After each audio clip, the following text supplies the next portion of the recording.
One day in 1991, Sumio Iijima was looking at an electron microscope picture of a carbon sample. He saw some interesting needle-shaped structure and he named them carbon nanotubes. But there are other kinds of nanotubes as well, for example boron nitride or silicon nanotubes.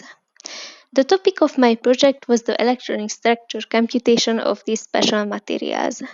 The electronic properties can be very different. Some nanotubes are conductors, others are semiconductors, some nanotubes are insulators. This is why they have lots of potential application in nanoelectronics. For example, the first carbon nanotube computer was built in 2013. In the electronic structure computation, we determine the electronic orbitals and their energies by solving the Schrödinger equation. The orbitals are represented by the linear combination of some basis functions, and the Schrödinger equation becomes an eigenvalue equation of the Fock matrix. The eigenvalues will be the energies, and the eigenvectors contain the basis function coefficients.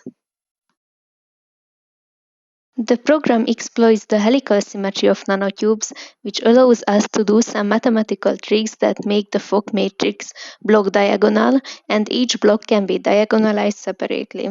Helical symmetry means that we generate the nanotube by replicating a small unit cell along the path of a spiral. The unit cell is only 2 atoms for the carbon nanotubes. So we get the electronic energy from the program, but where can we find the electrons? My task was to compute the electronic density for each orbital, which tells us the probability of finding the electron at a given point in space. To do this, we have to compute the density matrix from the eigenvectors and contract it with the basis functions. First, we compute the contribution of the central unit cell, then we get the total electron density by replicating it in the same way as we build a nanotube. The result of the computation is the electron density in a large number of grid points.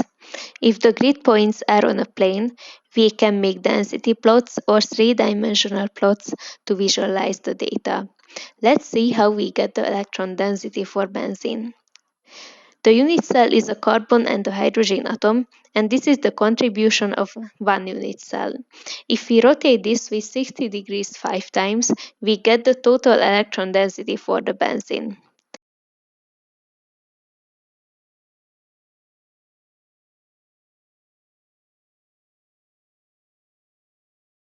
If the grid points are in space, we can visualize the electron density isosurface. We have x, y, z coordinates and the value, and we have to make a Gaussian cube file from this data. And we can plot the isosurface with a program like this.